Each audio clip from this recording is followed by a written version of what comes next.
Good morning. It's wonderful to see everybody. We're continuing on our theme for the month, on earth as it is in heaven. And last week we were embracing our inner superhero. So I had to wear my cape again because we got to stay in that superhero theme. So we were talking about last week that to be our superhero, we have to align ourselves with the great I am within us. That when we align ourselves with the true essence of our being, we move out of the status quo of everyday living. We move out of the law of averages. We move out of all of our different identities, and we become one with the I am of the infinite being and presence. Part of being a superhero as well is knowing from where we come. And so I was thinking about the cape particularly because I was thinking of Superman. Superman not always, I don't know the whole story. I'm not a great superhero historian. But somewhere along the way, he realized he was from another planet. He was not from Earth. He was from Krypton. And what a way to walk through the planet Earth. He participated in what was happening here. He participated in making this world a better place and fighting for good. But the entire time, always knowing he was not from this planet. That this was not his world. He was not of this world. He was participating in the world, but he was not of this world. That his gifts and his talents actually came from another world. And I feel like that's such a wonderful metaphor for all of us, that we are not of this world, of earth. That we are all made in the image and likeness of pure spirit, of the divine presence of heaven on earth. Pierre Teilhard de Chardin was a Jesuit priest. And many of us are familiar with a similar quote. He's been requoted many times, but the quote that he said was, "We are not human beings seeking a spiritual experience. We are spiritual beings immersed in the human experience." We are spiritual beings immersed in the human experience. So we are already in this divine presence of light and of love. We just simply have to step into it, in the I amness of it, and live from that. Well, I said simply, it's not necessarily simply. We move into I am as we remember who we are. Sorry, a thought just flickered across my mind. One of the fun things about getting ready for a talk is I often go down a wormhole. So I looked up Pierre Teilhard de Chardin to learn how to say his name. Literally, I was listening to it over and over. Clearly didn't work. But one of the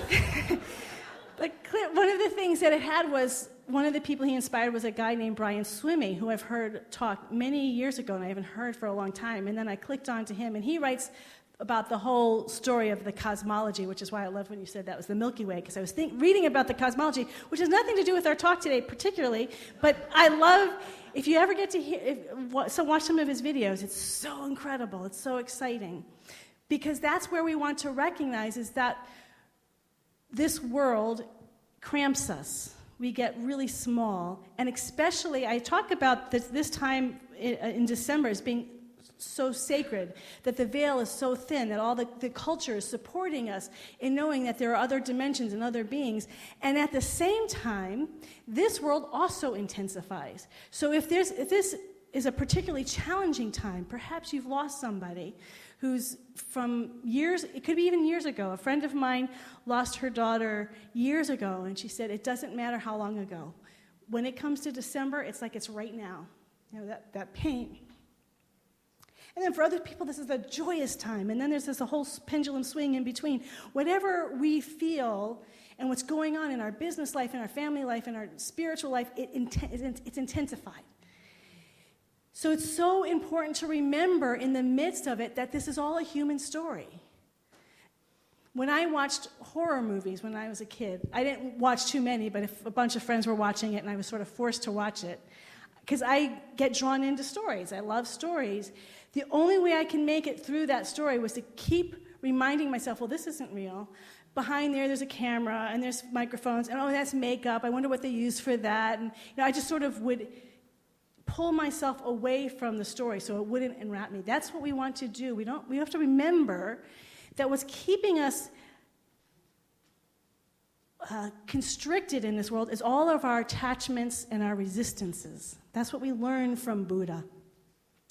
That what keeps us from our already enlightened, they say, this was another wormhole that I went under, is what were Buddha's first words when he reached enlightenment? Because they're all different. So it was confusing. But basically the essence is once I'm enlightened and I realize I've always been enlightened as the whole universe has. So we're already there, but we don't see it, and that became his teaching. The reason why we don't see our always already enlightened self, our heaven nature, our spiritual nature, is because of all our attachments and resistances. So we go through this month and we have the attachments get more intense. The resistances get more intense. So if we could pull back, sort of the way I used to watch movies and just sort of watch what created those attachments, what's creating those resistances, creating that energy, and is it real? How lasting are those attachments? So I had an experience, I've shared it once years ago, I'll share it again today. It was actually over 30 years ago. Let me go even further back. Because I wanted to be a spiritual being growing up.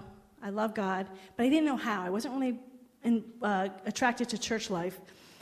So the only way I knew how to do it was by being moral. So my identity became, the way I showed that I loved God was by being a really moral person, and I would say to the point of moral righteousness, because it was my identity, and I had to be good to prove that I love God, because that's the only way I knew.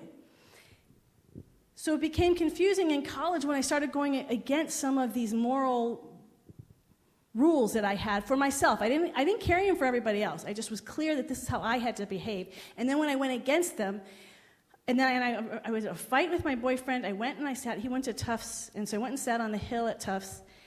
And I remember being so confused, because in alignment with those morality that I had, it would have made perfect sense for me to beat myself up for going against the morals. That would have been in alignment with my beliefs about myself. What was confusing with me was that I didn't feel guilty.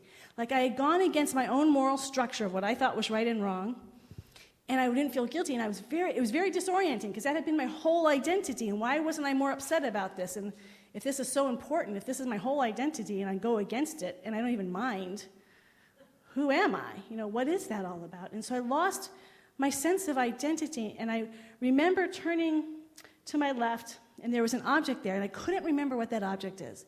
So immediately we know that I'm in a different state of consciousness. And then there's a sage, and it really was a sage with the beard. I never thought it was God. I never have perceived God as a being. It was just a wise person. And they were saying, I had taught you that was a tree. And I remember, but that seems so long ago. Oh, yeah, I remember learning that a long time ago that was a tree. And the next thing I knew, I was outside the planet, and I was looking at the planet, and it was very geometrical. This was not an emotional experience at all. It just was. It was an awareness. And I don't know if it matters at all. I've never had any insights about it, but there was 2 lines from me to the earth on each side of the earth, so it was like a cone. And then the whole thing was very geometric. So that was a cone, and then I saw everyone walking, not everyone, but people around the earth walking with these boxes around them. They were in these boxes, and often of light. And I saw so that was geometric. And then I saw my mother in her box, and her box was full of light.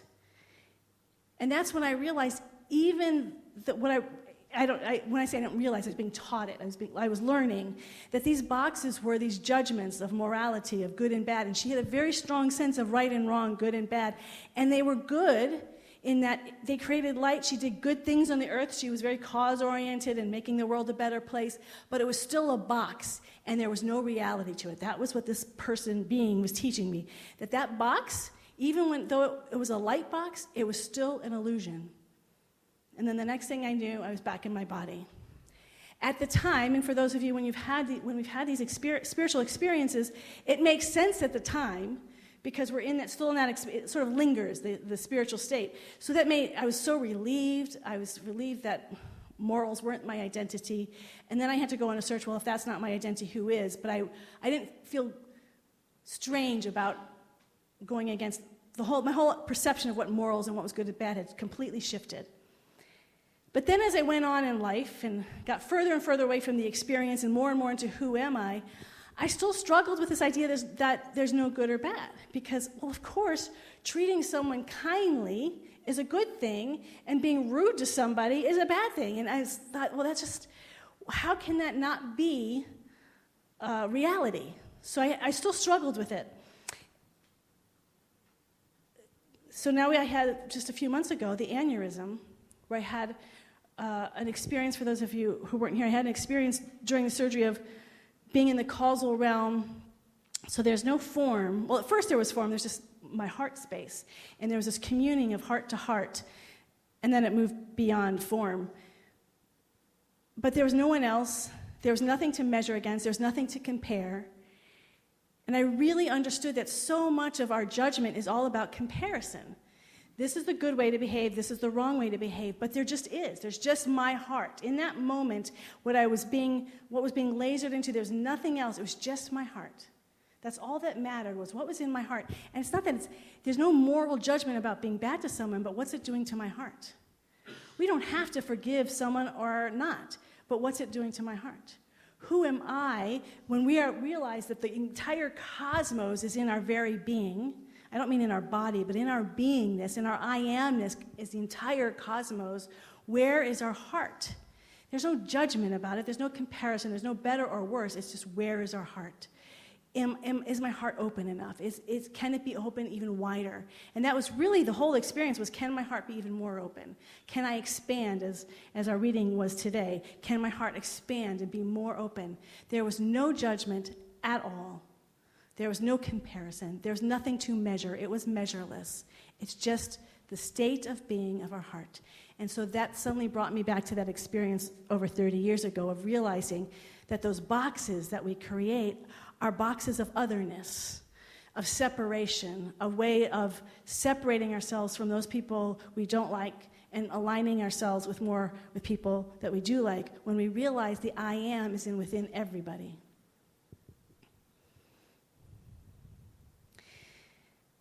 The other thing that these experiences gave me is coming back, is how small our world is. That this human experience is so dense, that the comparisons, so since September, since I've had that experience, I've been really trying to work with not comparing, and comparing is the biggest one for me, and I guess judgment comes within that, but the judgment is born from the comparison. And that's really, really hard. It's really hard to move out of comparison, but I've also recognized in doing that, every time I compare, I make my world smaller. And to be superheroes and to recognize that we are naturally spiritual beings, we are born spiritual beings. As Buddha said, we are all already enlightened, and what's keeping us from our beautiful, powerful, radiant, unique self is worrying about what other people are thinking or doing. We make ourselves sadder and sadder. That when we recognize that all the love that has ever been is right within our heart right now, that the vastness of even the time dimension, my uncle just made his transition, and the love, it's sad. But what I found in my sadness was this deep gratitude that I have such a family that I love so deeply, and that I've had the experience of loving them so deeply. I've been. My grandmother asked me to write a autobiography for my healing, and I couldn't figure out why, because I didn't feel like there was anything I hadn't already unturned. And I realized I was looking at healing from a therapeutic, psychotherapy perspective, and that's not what as I've been doing it, that's not what the process is. The healing is seeing in the whole story of my life the divine, and it's not just my life, it's all of our life, seeing the story of the divine, seeing how precious every moment it is, and they never last. All those stories that I write about and I see in old family videos as I'm just going back and reliving it, they're all gone. That does not exist anymore. That world in which I was living no longer exists today. But how grateful I am that I've had it, that I can feel sad, that I can feel grief, that I love so deeply that I feel sad that I miss it. So there's a sadness, but there's a beauty within that sadness and a gratitude. I just keep feeling this deep and abiding gratitude for the sadness. It's even worse not to feel sad. It's feel like you're not missing anything, like you've never loved very deeply to not even miss anything. We want to feel deeply and profoundly. And because I would say, I hate, it always sounds arrogant, but I know there's life after death. I know we are far beyond this world, so I don't feel like it's over. It's just changing. And that's going to happen always. Even on the other side of the veil, it's changing. There's nothing that stays. We continually to evolve.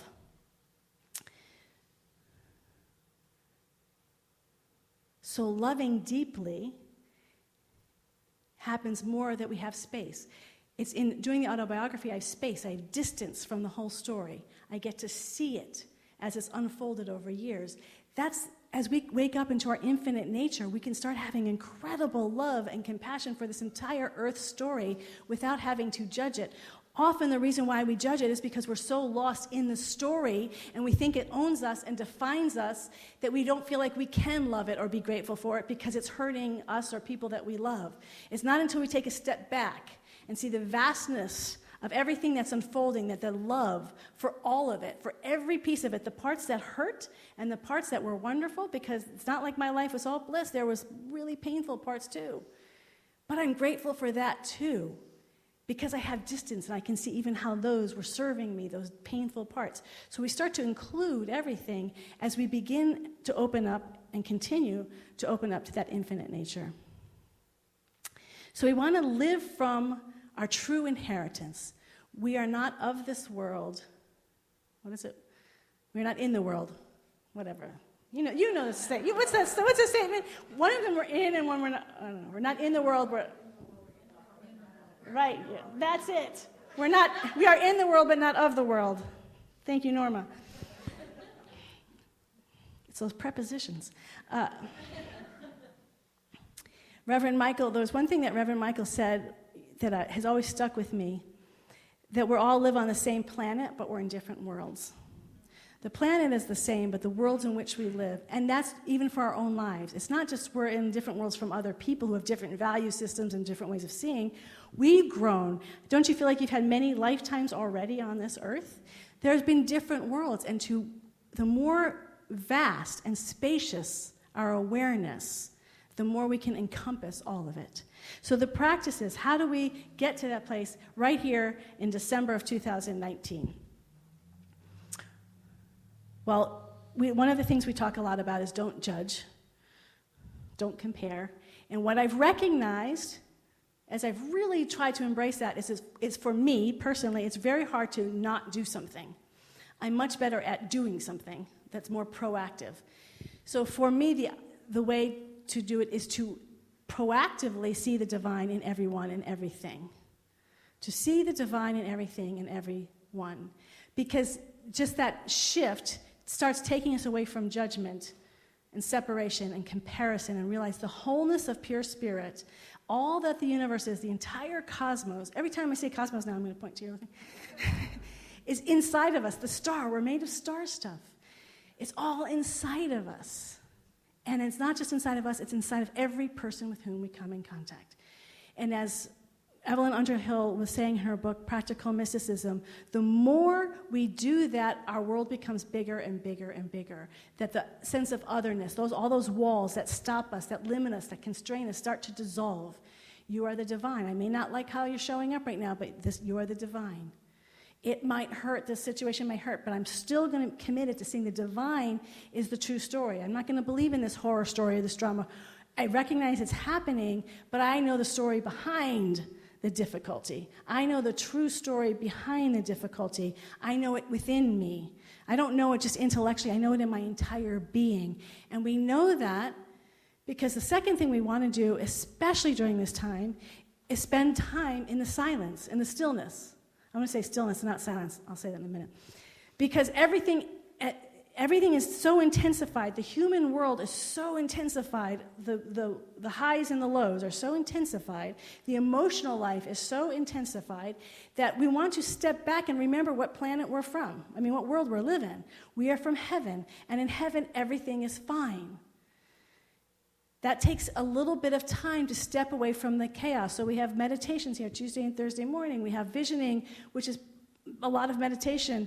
Tuesday evenings, we're going to have a 2-hour meditation on Saturday evening. And I know within the whole Tri-Valley, there's different meditation groups. And find something. It's hard to do it on our own. If you have a family or people that you can meditate with at home, please do. But if you don't, find a group. Find time for yourself to pull yourself away from the magnetism of the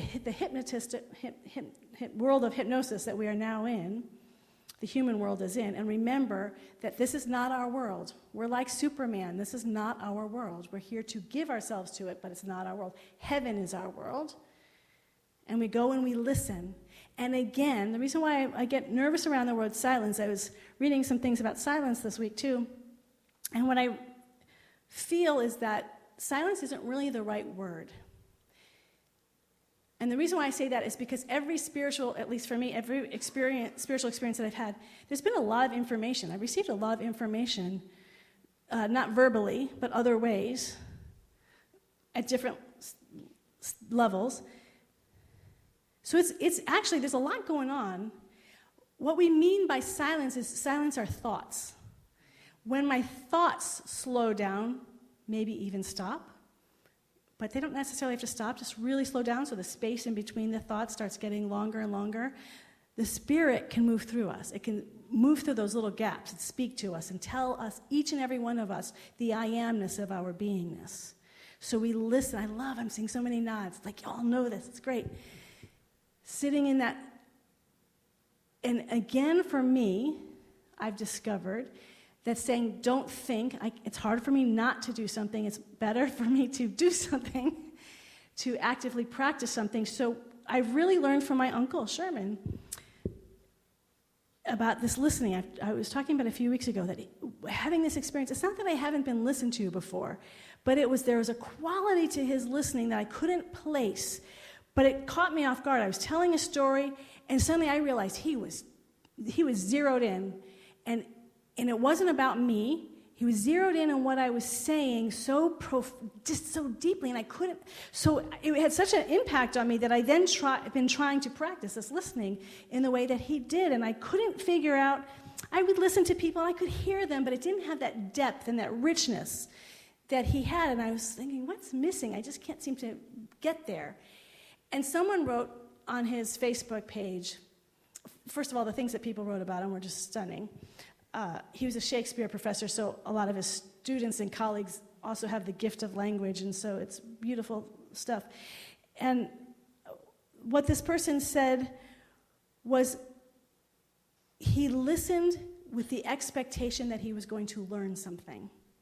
And I thought, that's the key. It's not just listening. It's listening with the expectation that he was going to learn something, and he loved to learn. And he didn't care who you were. One person was pointing out, so my uncle was very bright. He went to Princeton and Harvard and Oxford and taught at these places. So he was very smart. And this person said, I say a kid because he's significantly younger than my uncle. He's probably my age. Said when he first met my uncle, he had a community college degree. And he was in a play with my uncle, because he also acted, and with my uncle. My uncle was asking him what his thoughts were about some character in Shakespeare.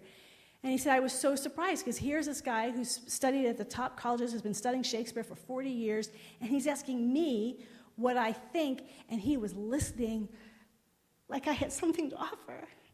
And I just thought, how beautiful. That is the Spirit of God alive, just saying, the divine is in you, and I don't care about all that stuff of the human realm. I know you know something that I don't, and I am here to learn from you. What an incredible, that to me is like Jesus washing people's feet. You know, it's like saying, everybody here, when we get into a real conversation, I have something to learn from you. I don't care how much I think I know you. Your specific and unique emanation have something to teach me, and I want to learn it. That was when he was listening to me. It wasn't that he just kind of wanted to learn it. He really wanted to learn what I was saying, what my perspective was. It wasn't about did he agree with me or not agree with me. He just wanted to understand. That's all. He was just trying to understand it. Not was it good or bad, right or wrong. I just want to understand. Do you know what a gift that is? So that's humanly what we can a conversation between the human, but to me, when we go into the silence, if we recognize that the divine presence, no matter whatever experiences we've had or haven't had, we let all of that go because none of that means anything in that moment. At any given moment, we are like children, and we open ourselves up and realize that that divine presence does have something it wants to give to us. It is always giving of itself to us. And when we go into the silence, our silence, still our thoughts, which is sort of the negative, don't think, but the positive is because I am listening with the expectation that I have something to learn here. And that every time I sit down in meditation, I have the expectation that I have something new that I've never heard before to learn. Isn't that beautiful? Wow. So we start seeing the divine everywhere we go. We start listening to that heaven state within us and as us and around us. Allow it to speak to us new ways of seeing and new ways of doing that we can't even begin to imagine. And we find that we become more and more spacious, that the world's narrow definitions and limitations no longer own us, and we become freer and freer. And my experience is when the vaster I'm in that spaciousness, the more joy I feel. Those two seem to go hand in hand, that I'm in that vastness, I feel joy, but there's still that last piece. I was reading a story in Jack Kornfield's book, A Path with Heart. Jack Kornfield is a Buddhist teacher as well as therapist. And he was talking about he does mindfulness meditation. He was doing a mindfulness meditation, and he had a student who had been doing this for many years and really could move out into this cosmic, in that transcendent place. That this person had really mastered transcending all the human stuff, the human identity. This person was now identified with his transcendent self. He was clear, he was open, he was free, he was living in that unlimited place. And his marriage was suffering. Because within the marriage, he was free and unlimited. He wasn't attached to the marriage. He wasn't attached to the woman he was with. He was free of her. He was free of all life. And that becomes a little bit of the danger, that the more and more free we become, we can get a little bit detached from the world. We're open. We're in this. We stop participating in the world. I love that. That's why I love Superman, because he still participated in the world. This man had gotten so free of the world that he stopped participating. So what Jack Kornfield asked him to do, he said, all right, I'm going to do mindfulness meditation retreat with everybody, but I want you and your wife to do something different. So you don't necessarily need to join us for all our meditation places because you're already in that state of consciousness. What I want you to do is anywhere between 2 and 5 times a day, I want you to make love. And I want you to make love with the intention of discovering the Buddha in your partner. And he said where most of the people in the retreat were opening and expanding into this transcendent state, these two people would come back to the community just so full of love and of light. They were glowing with a fulfillment because they have now integrated the transcendent, heaven, and brought it deeply and profoundly in the most intimate way on earth. And I love that because for me, as we're talking about on earth as it is in heaven, we're not talking just about transcending. There's transcending and excluding. Transcending and excluding is where we go off and have these great meditation experiences and these bliss, but we sort of exclude the earth, we exclude our own humanity, we exclude the people in our family. That's what monastics do. There's nothing wrong with it. We need people like that in the world. But if we are going to be in the world, if we're going to be engaged in work and in relationships, to exclude people from our transcendence, that's a part of the journey, but the full journey is to bring that transcendent and, in essence, make love to every person with whom we come in contact. The divine is always madly in love with itself.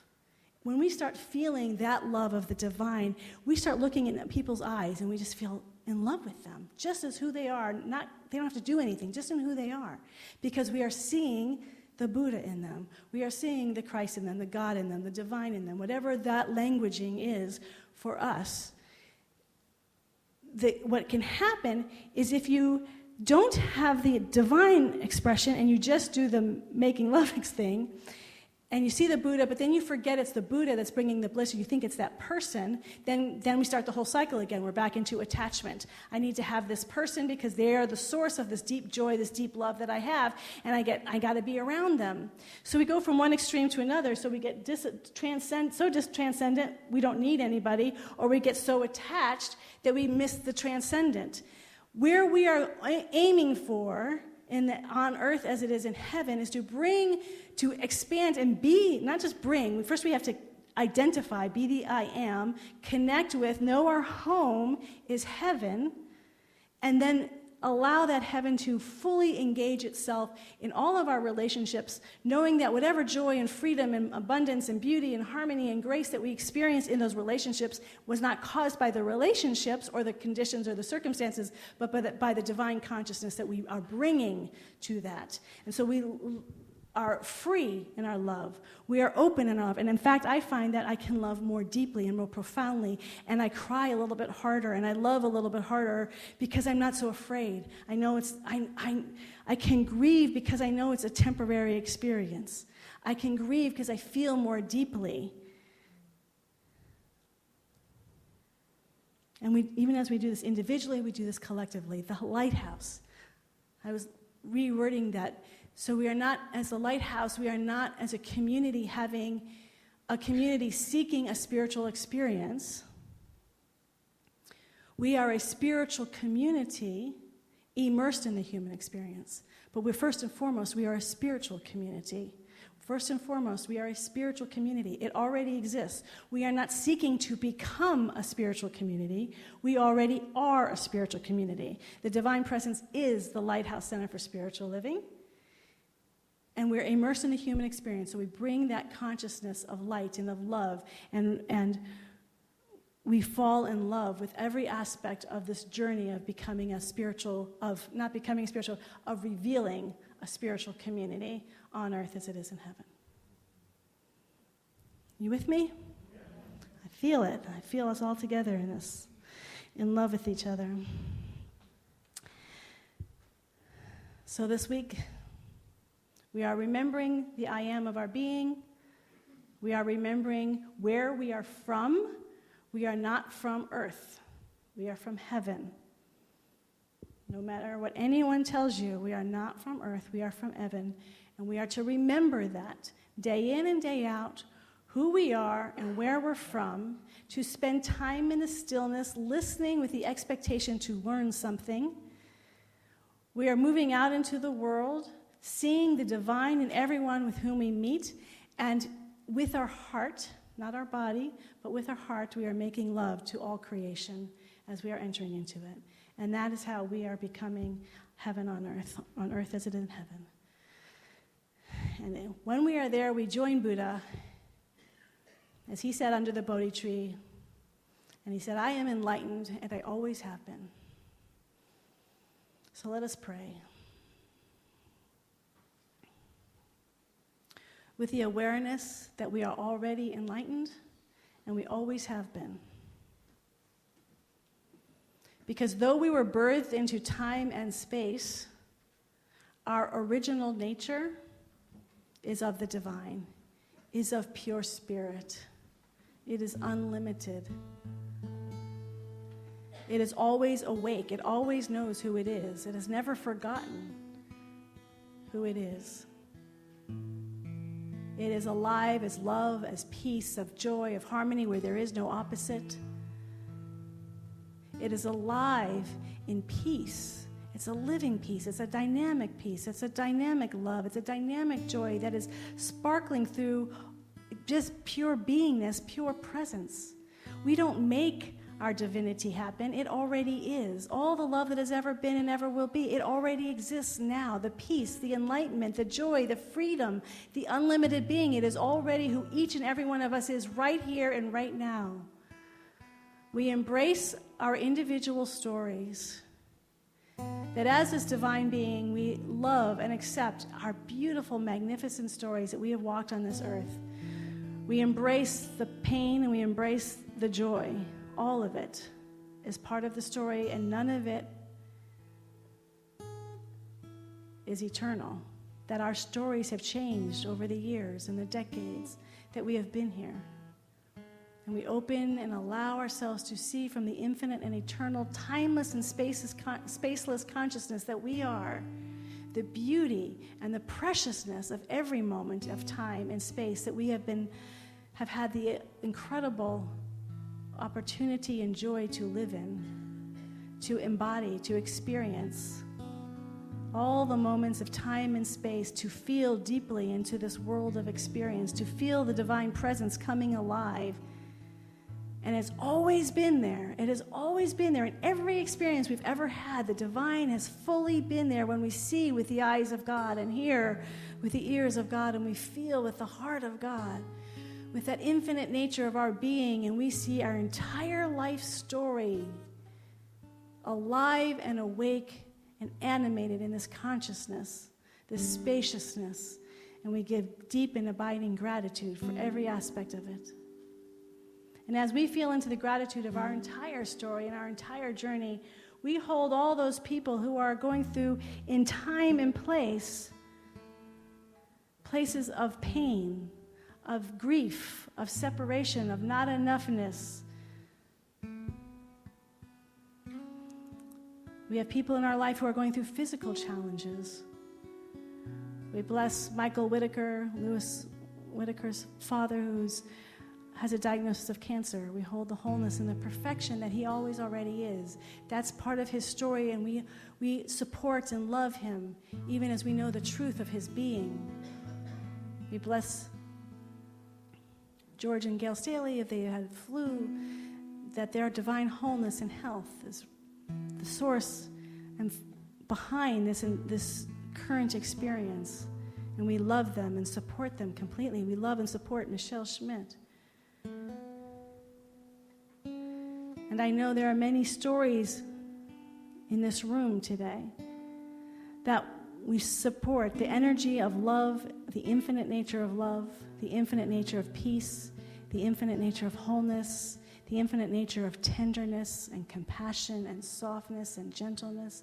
Surround and hold each and every one of us in any places where we are feeling separate, where we are feeling our smallness, where we are feeling our not enoughness. We wish things were different than what they are.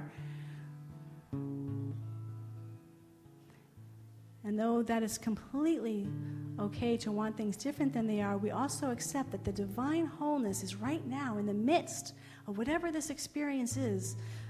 All the love that has ever been is in the midst of it. We don't need to turn away. The divine nature is infinite in its power, in its truth, in its goodness, in its wisdom. And we continually turn our attention and remember that we are made in the image and likeness of pure spirit, that we are of heaven, that we are of the divine. That is our home. That is our resting place. That is where we always belong. And it is from this place we embrace all the events of this beautiful December journey that is so unique for each of us. And so now I invite you to call out the names of those people who need to remember who they are, to remember that superheroes that they are, to remember their home is of heaven and not of earth. Let us call their names out into consciousness right here and right now.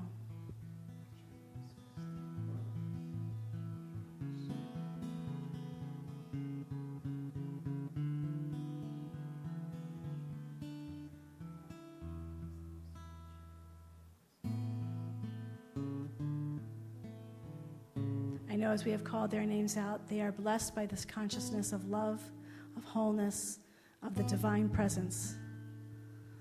We continue to hold them and we continue to hold ourselves throughout this entire month, and we expect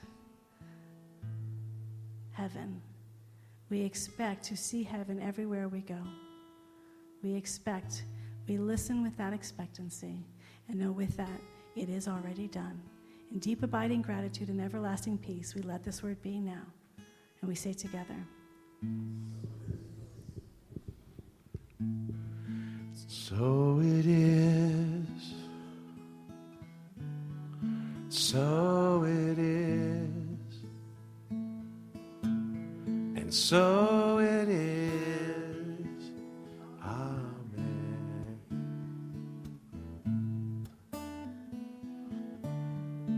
Amen. Amen. And so it is. Amen.